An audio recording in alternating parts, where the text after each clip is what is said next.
Здравствуйте, представьтесь, пожалуйста. Здравствуйте, Илин. Ага, очень приятно. Сегодня 8 марта. Что вы желаете женщинам? Счастья, здоровья и любви.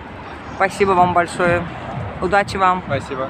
Salam aleyküm. Xoş gördük sizi. Hoş gördük. Bugün 8 Mart Beynəlxalq Qadınlar Günüdür. Siz bizə deyə bilərsinizmi ananıza nə hədiyyə almısınız, bacınıza nə hədiyyə almısınız? İnşallah heç bir hədiyyə almamışam, yəni inşallah alacağam hədiyyə. 8 mart münasibəti ilə bütün xanımlara arzum budur ki, təbrik edəm onları.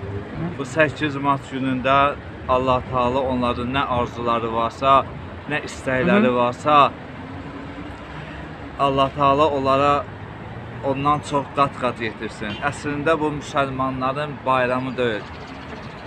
Allah razı olsun, Allah kömək